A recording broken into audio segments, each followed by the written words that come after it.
مصروفیت والی زندگی فارغ رہنے سے کئی درجے بہتر ہے۔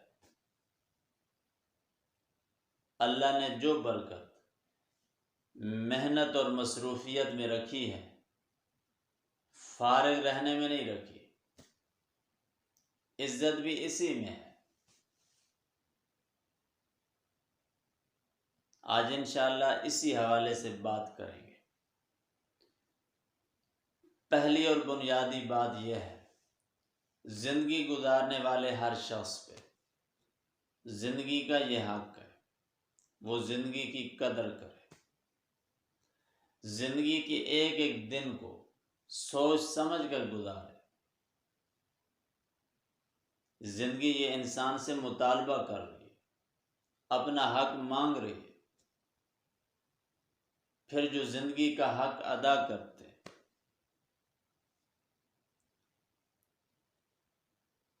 اللہ کے حکم اور رسول اللہ صلی اللہ علیہ وسلم کی سنت کے مطابق زندگی گزارنے کی کوشش کرتے ہیں،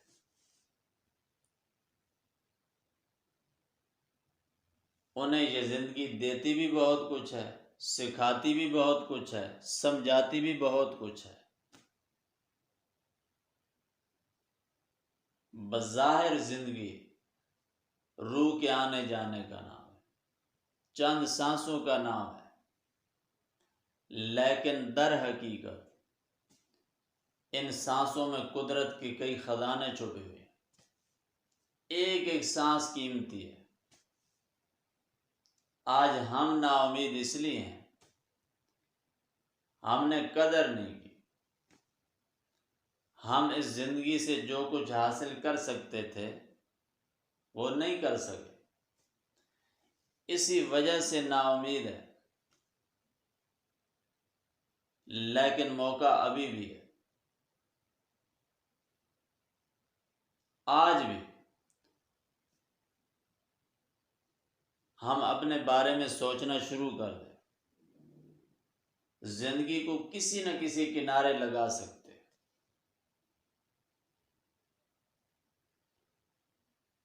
جو موقع آج ہمارے پاس ہے شاید دوبارہ نہ ملے۔ زندگی کا کوئی بھروسہ نہیں، پل بھر کا بھروسہ نہیں، کسی وقت بھی ساتھ چھوڑ سکتی ہے۔ انسان خود بڑا ہو رہا ہے، زندگی چھوٹی ہو رہی ہے، اور بہت رفتار سے زندگی گزر رہی ہے، لیکن ابھی تک گزری نہیں۔ ہمارے پاس موقع ہے۔ اللہ سبحانہ و تعالی اتنا موقع سب کو دیتے ہیں، جس میں سب اچھی طرح زندگی کے مقاصد کو سمجھ بھی سکتے ہیں اور اچیو بھی کر سکتے ہیں، اپنے اصل مقام تک پہنچ سکتے ہیں۔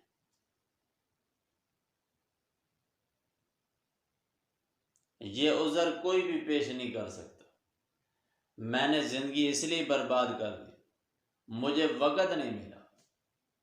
وقت بہت ہے، وقت ہے ہی انسان کے لیے۔ یہ دن اور رات، یہ صبح اور شام، یہ ایام، یہ لمحات، یہ زندگی، یہ سانس، یہ دنیا کے سلسلے انسان کے لیے ہے۔ قرآن کریم کے الفاظ ہیں، وَسَخَّرَ لَكُم مَّا فِي السَّمَاوَاتِ وَمَا فِي الْأَرْضِ جَمِيعًا مِّنْهُ إِنَّ فِي ذَلِكَ لَآيَاتٍ لِقَوْمٍ يَتَفَكَّرُونَ۔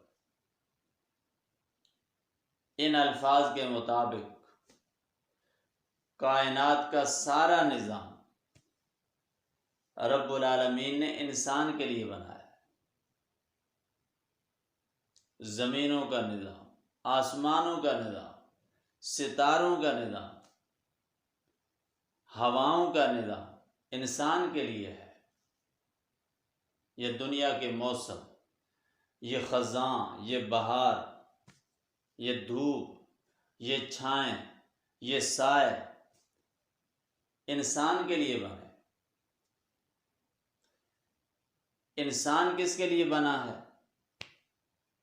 وما خلقت الجن والانس الا لیعبدون۔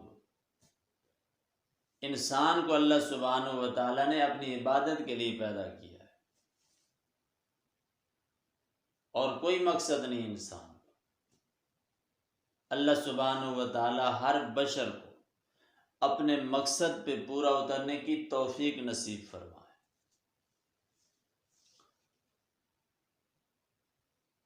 یہاں ہمارے لیے درس یہ ہے، جب سارا نظام ہمارے لیے ہے، دنیا کا نظام، آخرت کا نظام انسان کے لیے ہے، پھر وقت بھی انسان کے لیے ہے، اسے غنیمت جان کر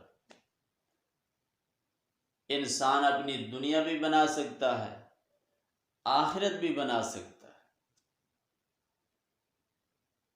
تھوڑا مشقت اٹھانا پڑے گی، کوشش کرنا پڑے گی، کیونکہ کوشش اور مشقت کے بغیر اس دنیا میں کچھ بھی حاصل نہیں ہوتا۔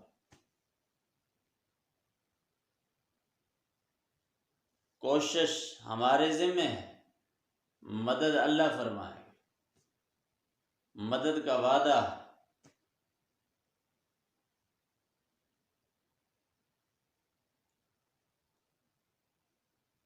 اللہ ہم سب بھائیوں کو اپنی زندگی کی قدر کرنے والا بنا۔ دوسری بات ہے نوجوانوں کے لیے، بطور خاص میں نوجوانوں سے کہا کرتا ہوں، جوانیوں کی قدر کرو۔ تمہارے پاس بہت موقع ہے، جو موقع تمہیں ملا ہے اور کسی کو نہیں ملا۔ فضول گھوم پھر کر وقت ضائع نہ کرو۔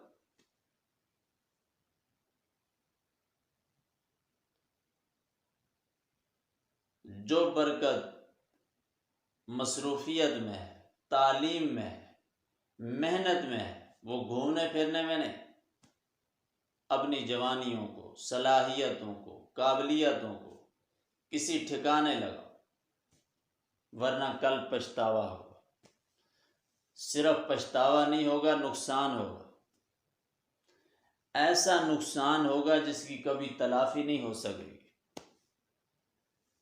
ناقدری کے کئی نقصانات ہیں، جن میں سے ایک نقصان یہ ہوگا، جب تم زندگی کی قدر نہیں کرو گے، تمہاری زندگی دوسروں کے اختیار میں چلی جائے گی۔ زندگی تمہاری ہوگی، کنٹرول دوسروں کا ہوگا، صلاحیتیں تمہاری ہوں گی، استعمال دوسرے کر رہے ہوں گے۔ تمہاری زندگیوں سے دوسرے فائدہ اٹھا کر بہت کچھ کر جائیں گے،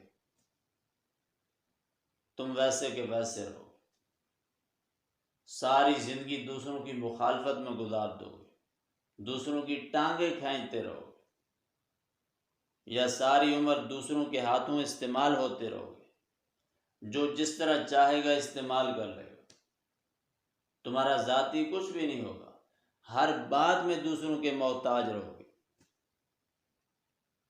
یہ حقیقت ہے، اس کی تردید کوئی بھی نہیں کر سکتا۔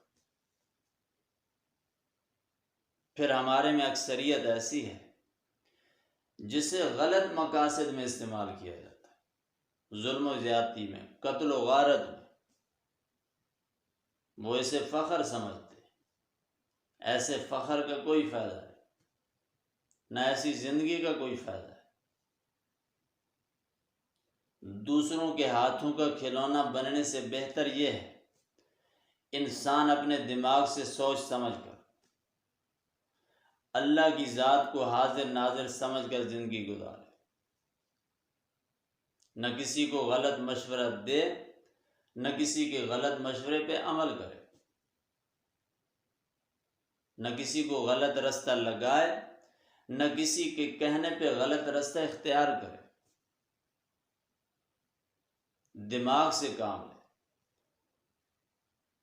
اللہ سبحانہ و تعالیٰ نے اتنا بڑا دماغ کس لیے عطا کیا ہے؟